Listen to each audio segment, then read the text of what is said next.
Ну, не смог удержаться, ребята, не смог. И расскажу вам, наверное, самую интересную вещь, которую можно рассказать про бытовые вопросы в Испании, а именно о банках. Но прежде чем я это сделаю, смотрите, я в воскресенье, первое, что решил, так это рассказать вам о банках в Испании. Поэтому вы прямо сейчас идете, ставите лайк, подписывайтесь, расшаривайте это видео заранее, уверяю вас, будет супер. И, соответственно, ставите уведомления. Но самое важное, вы пишите свои комментарии. О каких банках еще рассказать, я поспрашиваю знакомых в Испании и передам вам этот опыт. Все. Теперь санкционочка пошла. Значит, понятно, что в Европе россиянам без европейского вида на жительство открыть счет в банке практически невозможно. С чего я начал? Значит, начал я с того, что, будучи еще во Франции, я понял, что без карты там нечего делать. То есть, как бы элементарно, я хотел Netflix подключить себе, я хотел пользоваться, то есть, транспортом. Часто бывает такое, что в автобусе или метро невозможно платить наличными. В общем, есть такая система Никель. Продаются эти карты в табачных киосках по всей Европе, не только во Франции, но и в Испании. И я открыл себе Никель с российским паспортом. Сайт у них на французском языке, на испанском. Ну, Google переводчик помог. Только паспорт. Речь, говорю, о осени 22 года. Сейчас, возможно, требования поменялись, но тогда они требовали только паспортные данные. Значит, платишь какую-то сумму, если я не ошибаюсь, 20 евро. Весь процесс оформления происходит через сайт. Потом ты приходишь в табачный киоск, который сотрудничает с Никелем. Можно на карте найти, можно увидеть наклейку на табачном киоске, табачном магазинчике. И, соответственно, там тебе предлагают сообщить код, проверяют твои паспортные данные и выдают тебе эту карту Никель. Забирают эти 20 евро. Ты также через табачный киоск можешь пополнять и снимать деньги за какой-то процент, но можешь это делать. И это иногда нужно делать, потому что Никель иногда спрашивает: подтвердите, что вы, вы это вы. То есть вам нужно какую-то операцию совершить через табачный киоск и приложить чек, который выдают. Моя важная и главная ошибка была в том, что в Испании я решил, что я хочу испанскую карту Никель. Потом, через какое-то время, через полгода, когда я понял, что я остаюсь в Испании.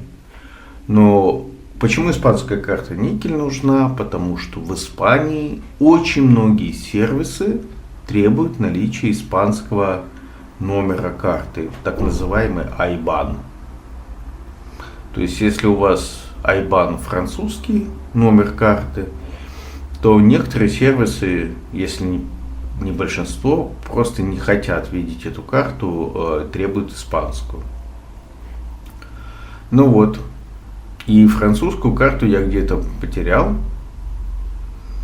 И после долгой переписки с французским Никелем выяснилось, что ты можешь в их системе со своими паспортными данными создать только одну карту. Более того, даже если у тебя паспорт поменяется, это ничего не даст. То есть они все равно будут требовать от тебя использовать ту первую в начале выданную карту. Ну, по крайней мере, как я понял, то, что мне французская техподдержка написала. И восстановить В общем, куда-то я карту эту задевал, французскую никеля, восстановить данные этой карты я не смог. И система хорошая, хорошо работает. Правда, на французском языке. Никель в данном случае просто настройка. С эмитентом карт выступает в моем случае BNP Paribas. Французский банк достаточно крупный.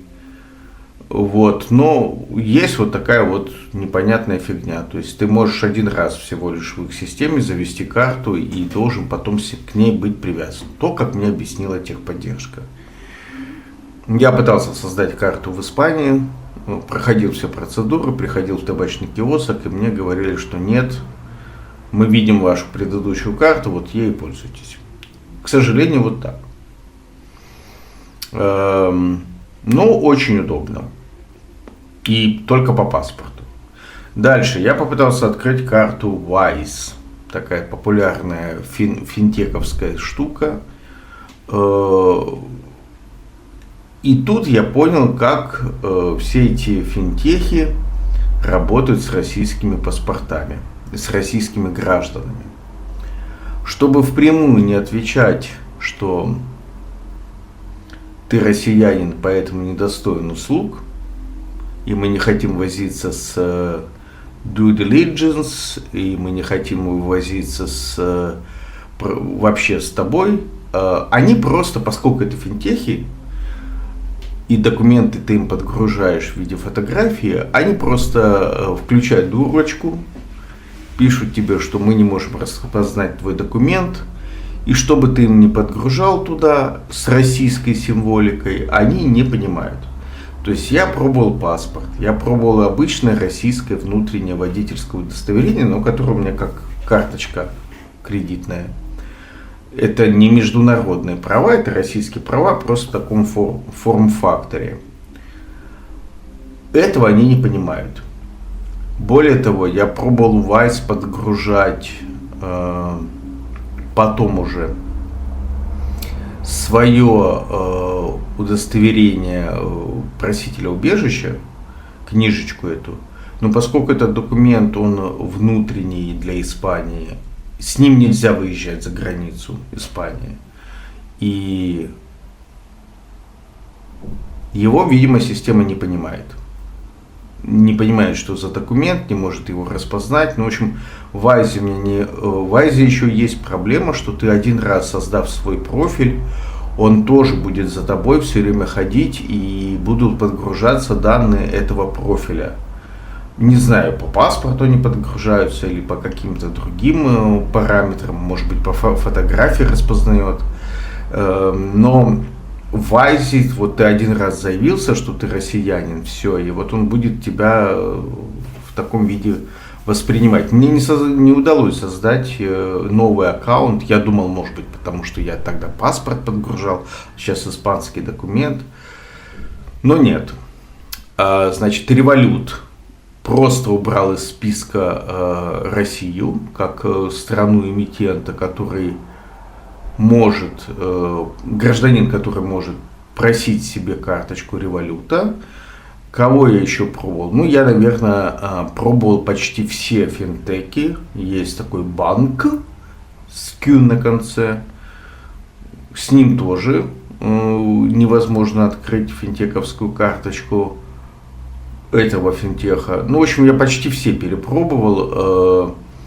Либо у них нету такой страны, как Россия, как ты должен выбрать свою национальность, либо у тебя нет, либо они вот на этапе распознавания твоих документов, которые ты подгружаешь как свое ID, они не понимают твой паспорт, ну просто вот не удалось распознать, все, приходите завтра.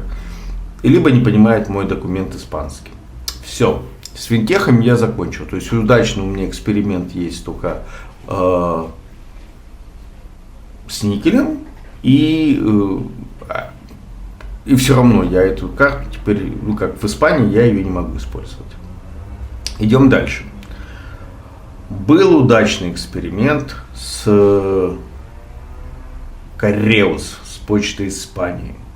Но он был раньше, в 2022 и 2023 году можно было, имея прописку в Испании, только прописку, а ее, как я говорил в предыдущих видео, можно через определенную процедуру получить и не имея реального места жительства, через мэрию, ну, по крайней мере, в Барселоне. Не быстро, но можно. Так вот, на почте Испании в отделении раньше можно было получить по прописке паспорту за 6 евро карточку, дебетную карту, где можно было приложение поставить, через Correos можно было платить, в смысле вносить деньги на счет, можно было снимать, были лимиты по суммам, которые ты можешь вносить, по-моему, 1000 евро за раз, за день, но но в принципе можно было вносить и больше, сотрудники почты знали, каким образом можно обойти эти ограничения, то есть были у меня такие случаи. Это все было возможно раньше. Летом прошлого года Correos, нет, не летом прошлого, летом этого года эта карточка перестала работать, поменялся оператор карт, новая компания пришла, и они не смогли идентифицировать меня как проживающего в Испании просителя убежища. То есть я много раз, раза 4, приходил в разные отделения почты, давал сосканировать свои документы, подавал заявку. И этот новый оператор, то есть Correos просто посредник, почта Испании просто посредник. Этот новый оператор от меня просил чего-то там им доказать, каких-то документов подгрузить, еще что-то. Ну, в общем, я с ними мучился около, наверное, 3 месяцев. И в конце концов плюнул, думаю, не хочу. Но если вы вдруг более удачливы, чем я, найдите почту, где говорят на английском языке в Испании, и попробуйте пройти этот маршрут. Возможно, вам повезет. По крайней мере, пока эта опция открыта, то есть пока в этом направлении хоть что-то, но работает чисто по паспорту. Может быть, они еще что-то сейчас требуют, но раньше было чисто паспорт и прописка. Так. Ну и теперь переходим к классическим банкам.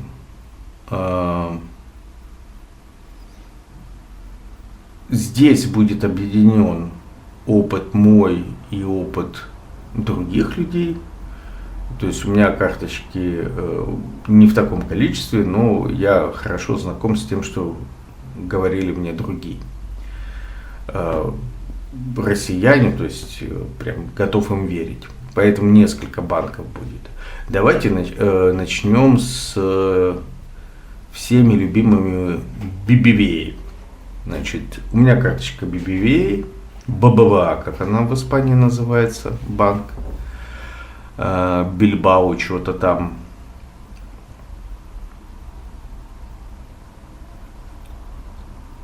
Когда вы будете открывать эту карточку, вы столкнетесь с чисто испанской темой субъективного влияния человеческого фактора. То есть я пришел в одно из отделений, которые мне рекомендовали, сказали, что там могут открыть тебе карту. У меня тогда была только тархета бланка, вот этот вот. Нет, у меня даже был тогда...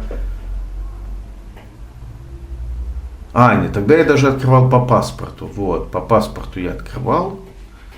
Но это были 22 год, сейчас требования ужесточились. Сейчас так нельзя. Но тогда я приходил с пропиской по паспорту, пришел.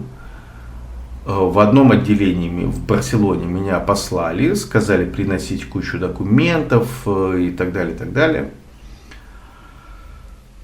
Но мне сказали, вот сходи в другое отделение, не буду говорить конкретные, потому что это все меняется. Все очень зависит от отделения, куда ты придешь. Очень зависит.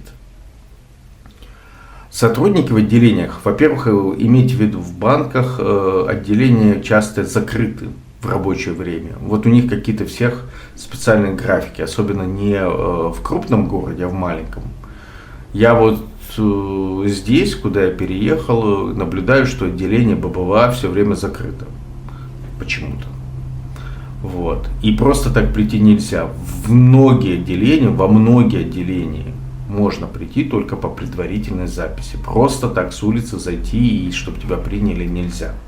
А записываться нужно, видимо, через сайт. Есть отдельная очередь, кстати говоря, это очень важно. Есть отдельная очередь для клиентов, есть отдельная очередь для не клиентов. Есть отдельные часы приема для клиентов и для не клиентов. То есть тут все очень непросто с посещением банка, классического такого, с офисом. Поэтому готовьтесь к тому, что вам придется там не быстро все это осуществлять. Но, в конце концов, путем просто перебора нескольких отделений в Барселоне, где мне говорили, что лояльно относятся к россиянам, я прошелся и нашел отделение, где сотрудница, во-первых, говорила по-английски, в этом есть сложность. Во-вторых, она провела какие-то операции, подчеркиваю, речь шла о 22 году, и по паспорту и прописке открыла мне карточку. Что нужно понимать? С вас будут брать деньги за обслуживание карты, по-моему, 40 с чем-то евро в квартал. В том случае, если у вас, даже если у вас существенный оборот по карте. То есть какой-то у них есть, как у всех вот этих заманушных современных приколов, льготный период начальный, когда ты можешь 3 месяца, полгода пользоваться услугой бесплатно или условно бесплатно при соблюдении каких-то требований. Но в ББВА, короче говоря, с меня начали брать деньги, по-моему, через полгода. Вот, те самые 40 с чем-то евро за квартал. И несмотря на то, какие обороты у меня по счету проходили. Вот. Банкоматы у ББВА с разными прошивками. Разные банкоматы до разной глубины говорят на английском. То есть зачастую там такое, что вот ты выбираешь английский язык начальный, потом ты начинаешь глубже, и там опа, испанский. Да, кстати, запомните раз и навсегда, внутри Испании испанского языка нет. Внутри Испании испанский язык называется кастильяно, а пишется буква «Е» в испанском языке формируется 2 буквами «Л». То есть 2 буквы «Л» это «Е». Поэтому вы в Испании редко увидите цифру 11, потому что она похожа на 2 буквы «Л». И поэтому будет написано «онсе», то есть 11 буквами. Вот такой прикол. Вот, поэтому если вам нужно внутри Испании, в каком-то платежном терминале в метро, на поезд или в банкомате выбрать испанский язык, там будет написано «кастильяно». Если не будет флага, будет написано «кастильяно». Вот. Ну ладно. Техподдержка в ББВА на английском есть. У меня как-то раз заблокировалась карточка. И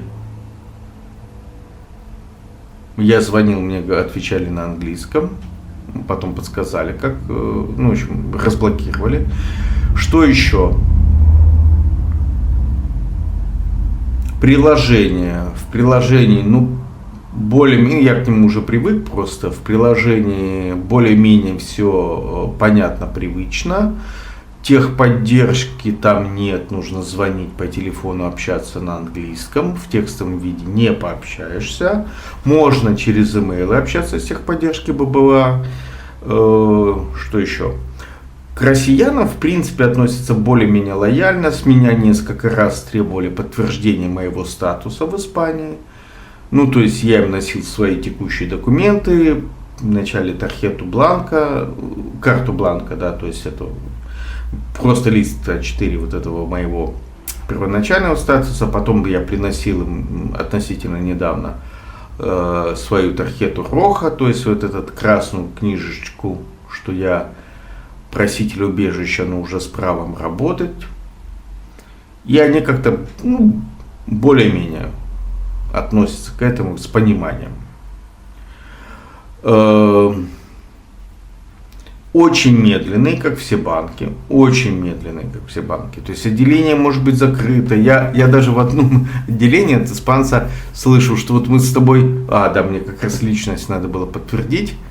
Пришло такое уведомление в приложении. Я приношу ему свои документы, а я тогда как раз поменял место жительства, и у меня вот эта вот красная карточка появилась. Еще весной этого года было.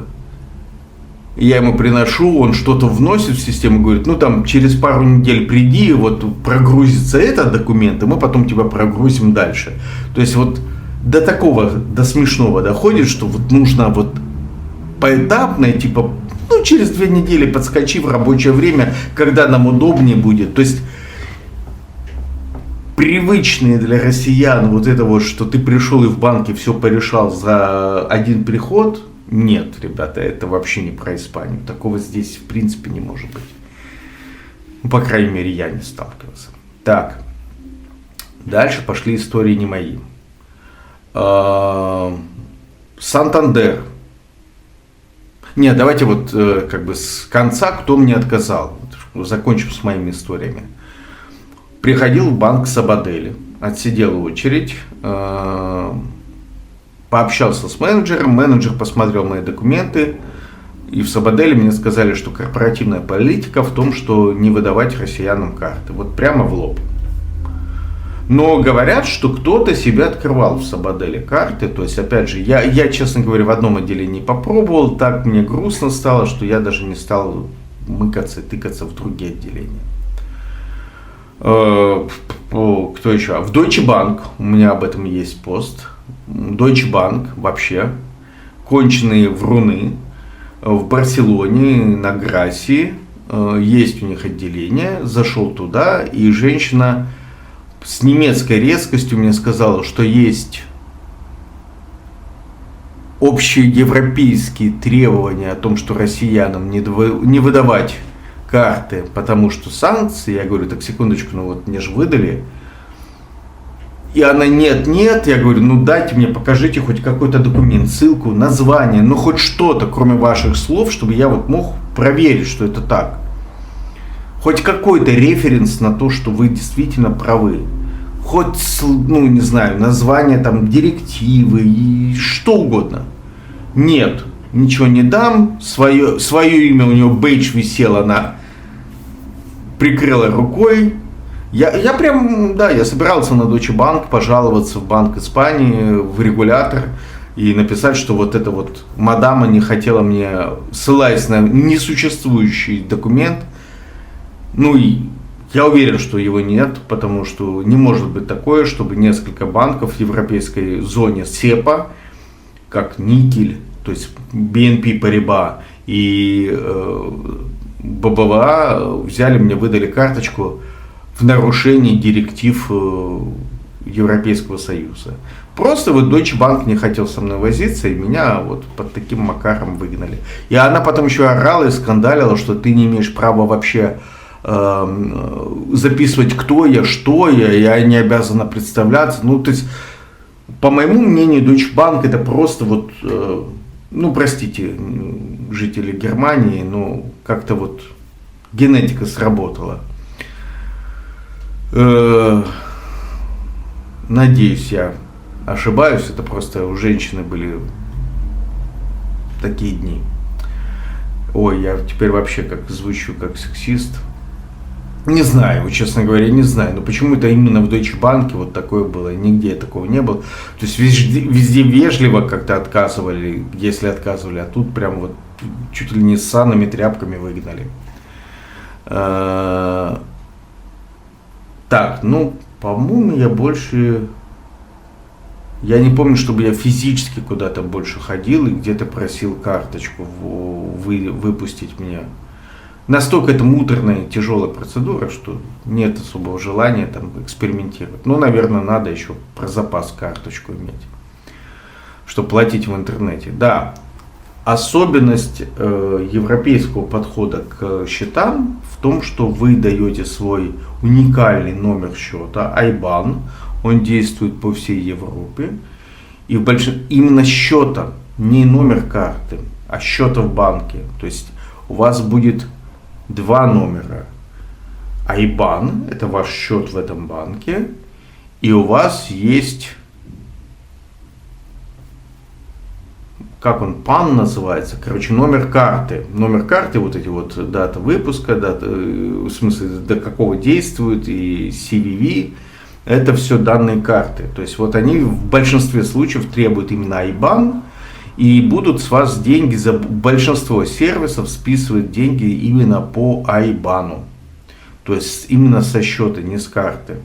И это неудобно, потому что я бы все-таки хотел еще одну карту открыть, чтобы отделить платежи в интернете за всякие сервисы типа онлайн, фильм, кинотеатров от платежей за какие-то там вот услуги на земле, скажем так. Да, кстати, вот одна из плохих отсутствующих опций в ББВА, в онлайн-системе приложений, я, по крайней мере, не нашел. Ты не можешь заплатить за счет, который тебя выставили. В смысле, пытались списать, не списалось, например. Ну вот я иногда несколько раз забывал, что у меня подписано на карту оплату за хостинг. И карта была в нуле.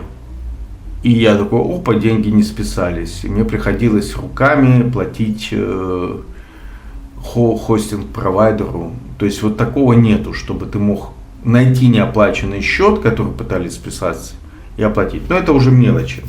Идем дальше. Уже не мой опыт. Значит, в Сантандере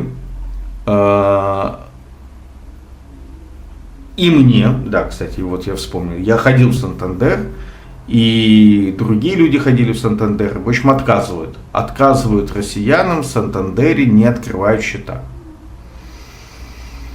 Тоже долгие переговоры, я помню, разговаривали там. Нет, типа, вот не откроем. Ну, вежливо, но долго ждал, потом долго со мной разговаривали, но конечный вердикт: мы тебе не откроем. Но кто-то в Сантандере, вот как повезет, кто-то открывал, кто-то не открывал. Кайша банк, наверное, второй по популярности в Испании, он тут везде.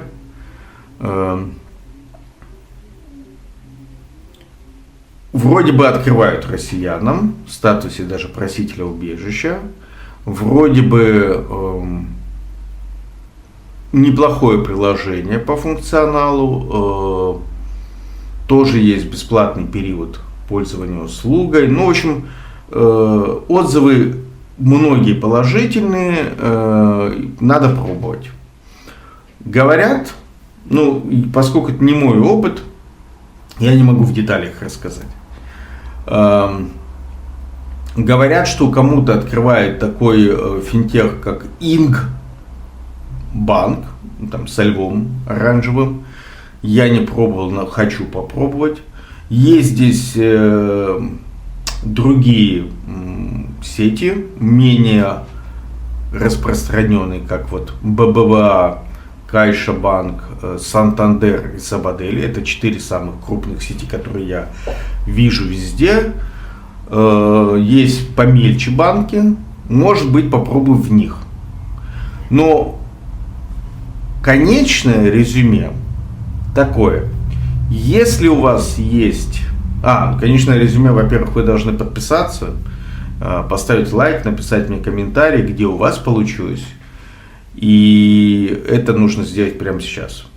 Вот, пока вы меня дослушиваете. Значит, резюме такое. Пробуйте с финтехом в той стране, в которой вы собираетесь жить, чтобы не попасть на никель. Никель — это вот прям рекомендация номер 1. Они лояльнее всего относятся. Прописка и даже Даже, по-моему, прописка не нужна, просто нужен адрес, куда тебе будет присылать информацию. Вот, ну, по крайней мере, в 2022 году была не нужна. Дальше попробовать в Инг-банке, ну, вроде финтех и тоже вроде бы открывают, у меня такого опыта нет. Потом попробовать, если вы вдруг в Испании, попробуйте с ББВА. Можете попробовать, если вы больше счастливчики, чем я, с Кареусом, доказать им, что вы не верблюд. Ну а дальше как повезет. Короче, с вашим статусом, таким как у меня, допустим, просителя убежища, нужно идти либо те, кто вообще не требует никакого документа по Испании, типа никеля, либо идти туда, где глазами испанский чиновник увидит ваши документы. То есть это ББВА, Кайшабанк, Сантандер, Сабадель.